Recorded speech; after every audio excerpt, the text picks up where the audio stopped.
US sanctions firms accused of helping fund Iran's Revolutionary Guards. The US on Tuesday imposed new sanctions on a network of 25 individuals and entities in Iran, Turkey and the United Arab Emirates that are accused of laundering more than $1 billion that were used by Iran's Revolutionary Guards Corps and the Defense Ministry to fund terrorism in the Middle East. The targeted institutions include banks and other financial institutions such as Ansar Bank, Atlas Exchange and Iranian Atlas Company. Brian Hook, the US Special Envoy for Iran, told reporters, "We are exposing an extensive sanctions evasions network that was established by the Iranian regime to evade American sanctions. With this action today, we are increasing our pressure even further on the Iranian regime." Former UN Ambassador Haley, Senator Cruz urged President Trump to end Iran oil waivers.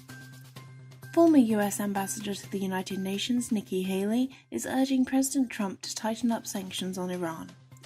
On Monday, Haley said the US should abandon oil waivers for Iran's trading partners.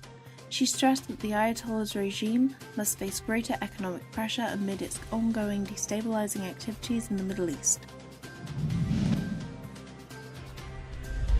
Pompeo urges Iran to give public unrestricted access to social media.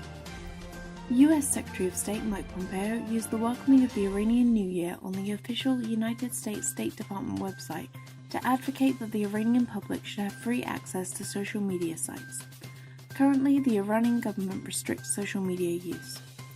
In 2014, Iranians launched a campaign on Twitter asking the social network to allow Iran-based users full account verification services, at the same time as the Twitter CEO called on the Islamic Republic to end its ban on the popular social network. Twitter, like Facebook, is officially banned in Iran. Facebook removes hundreds of fake accounts linked to Iran. Facebook Incorporated said it had removed hundreds of pages, groups and accounts connected to Iran for impersonating political groups and media organizations in an attempt to influence political thought in countries around the world. The social media company's move is part of a follow-on investigation into Iran-linked coordinated inauthentic behavior on its platform after announcing similar measures earlier this year. On Tuesday, Facebook said it had removed 513 pages, groups and accounts on Facebook and Instagram, appearing to target users in Egypt, India, Indonesia, Israel, Italy, Kashmir, Kazakhstan and more broadly across the Middle East and North Africa. Facebook says it has shared information about the investigation with US law enforcement. The actors spent around $15,000 on Facebook ads and posted news stories on current events and amplified content from Iranian state media about topics including sanctions against Iran, tensions between India and Pakistan, and conflicts in Syria and Yemen. Ameneh Zaheri Sari held in limbo after 4 months of detention. After 4 months of detention, Ameneh Zaheri Sari is held in limbo in the women's ward of Sepideh prison in Waivers.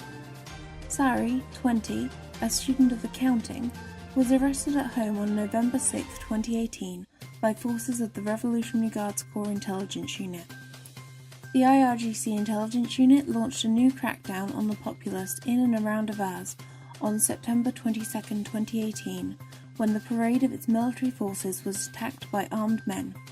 Some 800 people were arrested in Khuzestan province and taken under interrogation. Arab human rights activists said at the time that many of the detainees were civil activists.